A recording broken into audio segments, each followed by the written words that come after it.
After spotting a homeless mother and her baby living in a broken-down car, Keanu Reeves quietly steps in to help, offering food, shelter, and a second chance at life. What begins as a simple act of kindness turns into a life-changing rescue that restores the woman's hope, dignity, and future. Sometimes life brings two strangers together at the exact moment one of them is about to give up. This is one of those nights, and if you listen closely, you can almost hear the sound of everything beginning to change. The traffic light at the corner of Sunset and Gardner glowed a tired red, throwing a hazy reflection across the wet pavement. Keanu sat on his motorcycle, visor lifted, fingers absently drumming on the handlebar. He had just left a long day of stunt rehearsals, the kind of day where bruises bloomed under his shirt and the noise of cameras still echoed in his head. He should have been thinking about fight choreography or the new script waiting on his kitchen table. Instead, his eyes kept drifting to the old silver sedan parked just beyond the bus stop, its windows fogged from the inside despite the cool evening air. At first, it looked like any other forgotten car in the city, dented bumper, one missing hubcap, a faded parking ticket tucked under the wiper. Then he saw a tiny hand press against the foggy back window, leaving a fragile print. The faint shape of a baby's face appeared for a second, wide eyes staring out at the world, before disappearing again into the blur. A woman's shadow moved in the front seat, shoulders hunched, like she was trying to make herself smaller than the steering wheel. Light turned green. A horn blared behind him, sharp and impatient. Keanu didn't move, his gut twisted in a way that had nothing to do with hunger or exhaustion. He knew that look, the shape of a body folding in on itself. He'd seen it in waiting rooms, in cheap motels, in the mirror when he was younger and the world felt too loud and too empty at the same time. The horn blasted again. He finally rolled forward, turned the bike toward the curb, and pulled into the gas station next to the sedan. He shut off the engine and the city noise rushed back in, distant sirens, a bus groaning to a stop, the murmur of people too busy to look sideways. Up close, the car told a different story. Blankets were piled on the back seat, a stuffed rabbit missing an ear, a grocery bag half full of baby bottles and crumpled receipts. The woman in the driver's seat jumped when he tapped lightly on the window, her eyes darting to the rearview mirror like she was expecting someone much worse. She cracked the door open an inch. The smell of baby powder mixed with cold air drifted out. Her hair was pulled into a messy ponytail, the kind that had been redone too many times without a mirror. Dark circles framed her eyes, but there was something fierce in the way she immediately positioned her arm between him and the baby in the back, as if she could become a shield by sheer will. "Hey," Keanu said softly, pulling off his helmet so she could see his face. "I'm not here to bother you, I just saw the little one, thought maybe you could use something hot to eat." Her gaze flicked to his face, then to the motorcycle, then back to his face again. Recognition flashed across her features, quick and uncertain, like she wasn't sure if she should trust her own eyes. People usually reacted one of two ways when they realized who he was: loud excitement or stiff, awkward politeness. She did neither. She simply looked tired, like even surprise cost too much energy. "We're fine," she said, voice hoarse but firm. "Really, we're just resting." From the back seat, the baby gave a soft, weary whimper. Instantly, her facade cracked. She twisted to reach him, tucking the blanket up under his chin, murmuring something too soft for Keanu to hear. The tenderness in that small moment hit him harder than any stunt fall. He noticed the outline of a car seat, strapped in but worn, and a small plastic dinosaur wedged between the cushions. "Look," he said, holding his hands up in a gentle, surrendering gesture, "you don't have to tell me anything. I'm just going to grab some food from the mini-mart. Sandwiches, something warm. If you don't want it, you can throw it away. No strings, okay?" She hesitated, torn between pride and the reality of the child behind her. Pride almost won.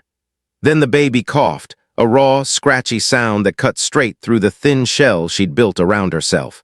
She closed her eyes for a second, fighting something inside, and when she opened them again, they were glistening. Maybe just something for him," she whispered. "He's had water and crackers all day. My name is Maya." "Maya," Keanu repeated, like he was promising not to forget it. "I'll be right back, and I'm getting something for you too. That's non-negotiable." Inside the mini-mart, the bright fluorescent lights hummed overhead. He grabbed soup, sandwiches, a small pack of diapers, baby formula, and a cheap stuffed bear with lopsided eyes. The cashier, a bored college kid flipping through his phone, glanced up as Keanu set everything on the counter. "Big night in," the kid joked, not recognizing him at first. "Something like that," Keanu answered with a crooked smile. As the kid rang everything up, he finally looked properly at Keanu and froze, eyes widening. "Wait, aren't you?" Keanu shook his head gently, pressing a finger to his lips, then tipped his chin toward the window, where the old sedan sat under the streetlight like a stranded boat. The cashier followed his gaze, took in the fogged windows and the faint outline of a baby seat, and whatever question he'd been about to ask died on his tongue. His expression shifted, awkward and suddenly young. "You, want me to heat up the soup?" he asked instead. "Yeah," Keanu said quietly. "That'd be great, thanks, man." When he came back out, paper bag warm in his hands, the temperature had dropped. Maya had stepped out of the car, baby in her arms, a thin blanket wrapped around his tiny body. The boy's cheeks were flushed, his blonde hair sticking up in tufts.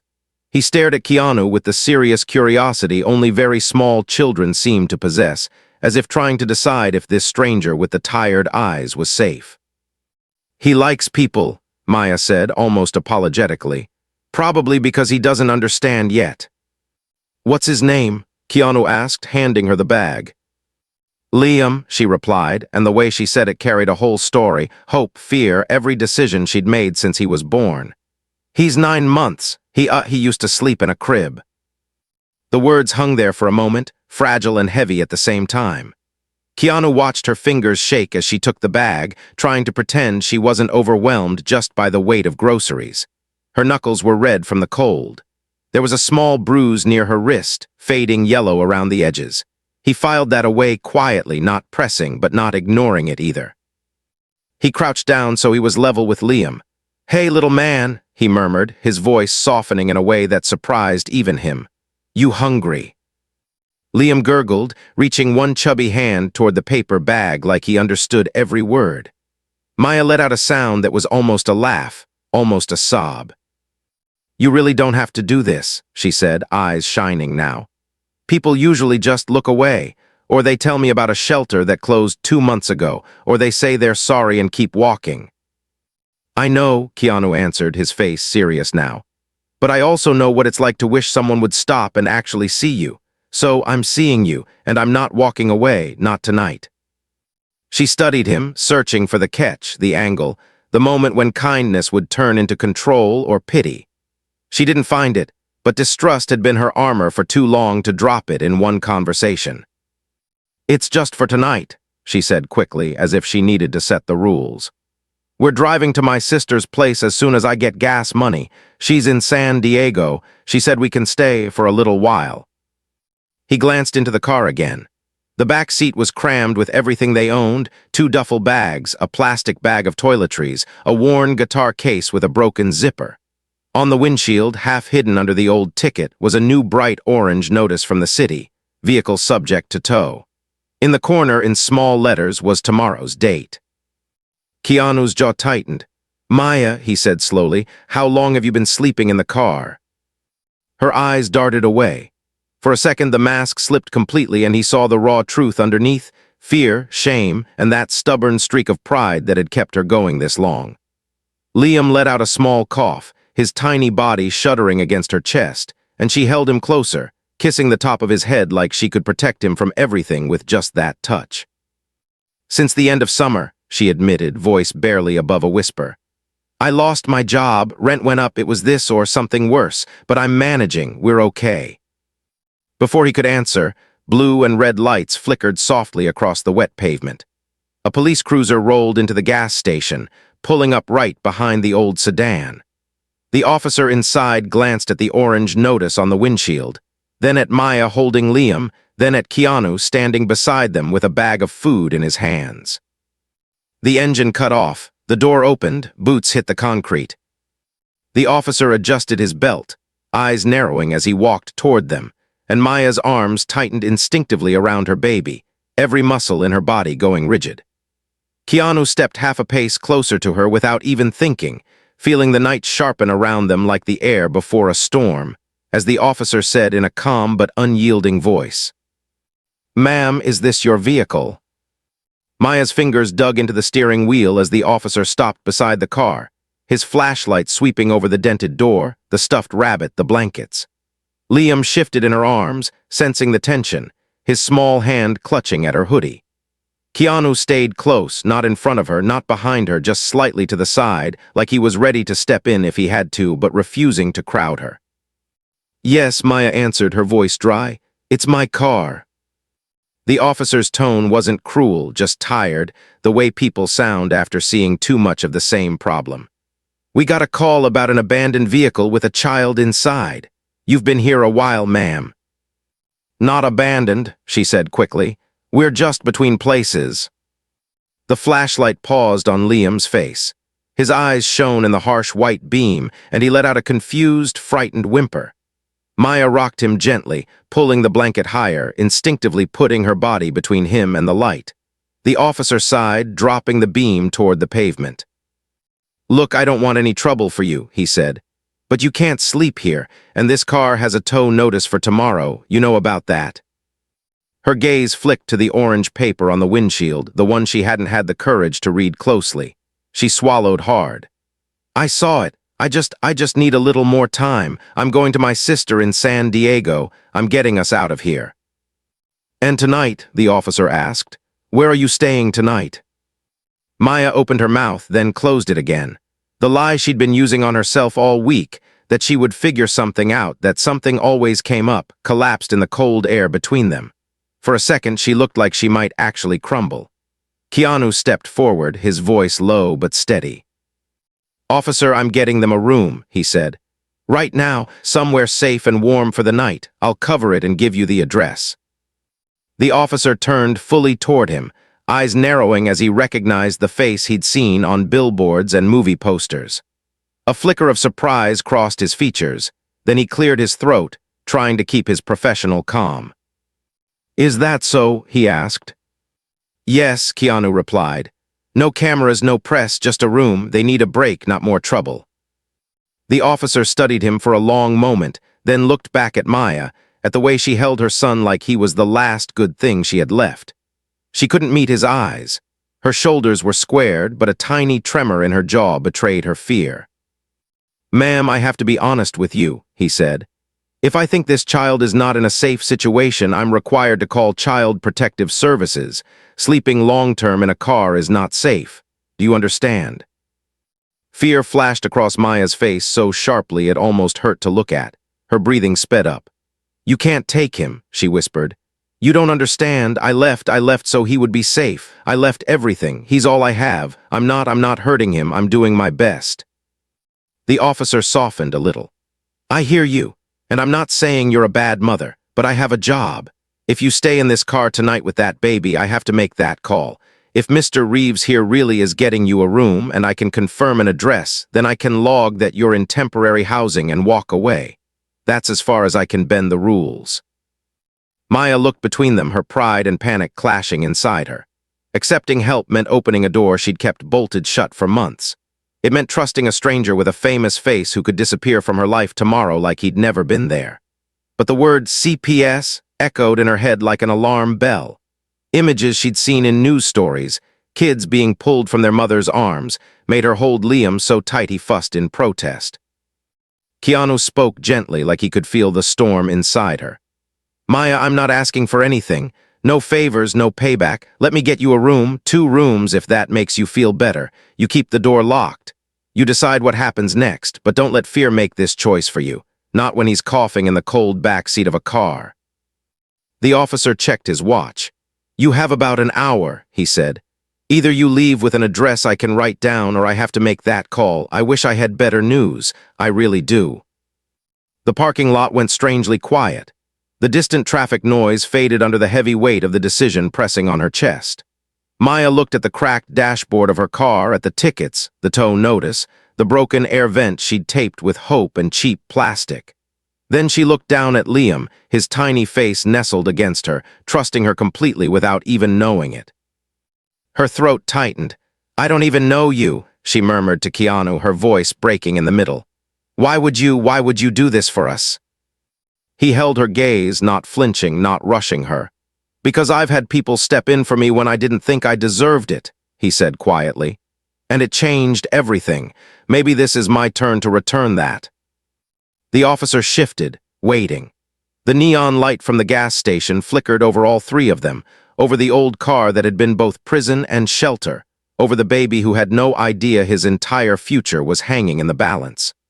Maya's fingers tightened around the keys in her hand, the metal biting into her skin as she realized every path in front of her was terrifying, but one of them might actually lead out. She drew a shaky breath, eyes still locked on Keanu's, as the second hand on the officer's watch ticked louder and louder in her imagination, pushing her toward the choice she'd been afraid to make all along. The motel sign buzzed faintly above them, half its letters burned out so it simply read MOEL in flickering red. The place smelled like old carpet and cheap detergent, but to Liam, wrapped in Maya's arms, it might as well have been a castle. The moment they stepped into the small room, he reached for the patterned bedspread like it was a new planet, babbling happily at the sight of something that wasn't the inside of a car. Maya stood just inside the doorway, frozen, as if she expected someone to suddenly tell her this was a mistake and drag her back into the parking lot. Keanu set the plastic bag of food on the small table near the window, then handed her a keycard to the second room across the hall. "This one's yours," he said. "That one's mine, doors locked from the inside. You can call the front desk if you need anything and don't want to knock." She stared at the white card like it was something fragile and dangerous at the same time. I don't even know how to say thank you in a way that makes sense," she admitted. I haven't had a door that locked from the inside in a while." "Then just say you're hungry," he replied with a small, gentle smile. "We'll start there." She let out a breath that was almost a laugh, then nodded. They sat at the tiny table in her room, the overhead light casting a yellow warmth over the cracked wallpaper. Liam, finally full from a bottle and a few spoonfuls of warmed soup, had drifted into a drowsy half-sleep, his cheek pressed against Maya's chest. Every few minutes she would bend and kiss the top of his head, as if to reassure herself he was still really there. Keanu unwrapped a sandwich and slid it toward her. She hesitated, then took a bite, and the way she closed her eyes told him just how long it had been since food felt like anything other than survival. For a while, they ate in silence, the only sound the faint buzz of the old heater and the occasional sleepy sigh from Liam. "You don't have to tell me anything," Keanu said at last, his tone easy, not prying. "But if you want to talk, I'm a good listener. Occupational hazard." She smiled faintly, from all the movie lines. "From all the quiet between them," he answered. Something about that loosened a knot inside her. She took another bite, gathering courage along with the crumbs. "I was a waitress," she began slowly. "Little diner in North Hollywood, I actually liked it. Regulars, bad coffee, tips in crumpled ones. I sang on open mic nights sometimes when the schedule worked out and I could bribe a friend to cover my shift." His eyebrows lifted slightly. "You sing." "Past tense," she said, but there was a ghost of pride in her voice. "Then rent went up. Hours got cut. I was pregnant with Liam. His dad wasn't ready to be a dad or a grown-up. Turned mean when he was scared. Holes in the walls, screaming at 2 in the morning. The kind of stuff neighbors pretend not to hear." Her hand absently rubbed a small scar just above her elbow, hidden under her sleeve. Keanu noticed but didn't comment. His jaw tightened almost imperceptibly. "I told myself I'd leave after the baby was born," she continued. "That it would be easier then. It was. I stayed too long, but one night he threw a chair at the wall right next to Liam's crib. The sound, he woke up screaming and something in me snapped. I packed a bag, grabbed Liam, took the car, and didn't look back." She laughed once, no humor in it. "Turns out leaving is the easy part. It's the where do you go now that no one puts in the movies." Keanu leaned back slightly, his eyes never leaving her face. "I'm glad you left," he said quietly. "That took more courage than you give yourself credit for." "Yeah, well, courage doesn't pay for diapers," she replied, but her voice was softer now. "My sister said we could come stay with her for a while. She lives with her husband in San Diego, but her landlord's strict and her husband thinks I'm Bad news. So I told her I'd get there as soon as I could once I had gas money and a plan. But plans dissolve fast when everything costs more than you thought. She reached into her pocket and pulled out a cracked phone, its screen spiderwebbed but still working. I should text her, she murmured. Tell her we're okay for tonight. She worries, but she also doesn't understand. As she typed, Keanu glanced down at the folded toe notice sticking out of her bag. He reached for it gently, asking with his eyes. She gave a small nod. He unfolded it and scanned the words. The car was scheduled to be towed in the morning, not tomorrow. This morning, before noon.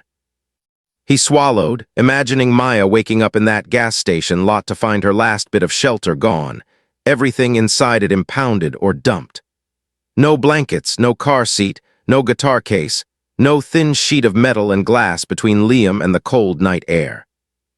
You know they're towing the car today, he said carefully, if it's still there. I know, she whispered without looking up. I just can't think about it yet. It's like my whole life is trapped in that metal box. The idea of losing it makes it hard to breathe, but keeping it, she glanced at Liam, sleeping peacefully now. Keeping it might be worse. Her phone buzzed in her hand. She frowned at the screen, then read aloud, voice flat at first, then cracking at the edges. She says, Maya, I'm so sorry, but we talked to the landlord again. He said absolutely no. We're already over capacity. If he finds out you're here, we could get evicted. You know I love you, but I have to think of my kids. I wish things were different. The words hit her harder than any door slammed in her face. Her shoulders sagged. She stared at the glowing text like maybe it would change if she blinked enough times. So that's it, she whispered. No sister, no car by tomorrow, no job. I really did it this time. I jumped without a parachute and somehow expected the ground to be soft. Silence settled heavily between them.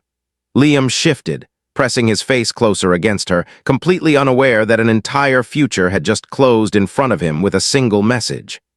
Maya blinked fast, refusing to let the tears fall, her jaw clenched so tight it ached. I'm sorry, she said suddenly, guilt spilling out nowhere. You did this nice thing and now you're stuck listening to my train wreck. You probably have a mansion to get back to, some big premiere, people waiting to take your picture. You don't need this mess. Keanu shook his head slowly. This isn't a mess, he said. This is a person doing her best in a world that keeps moving the finish line. And the mansion and the pictures, they don't mean much if I walk past you tonight and pretend I didn't see anything.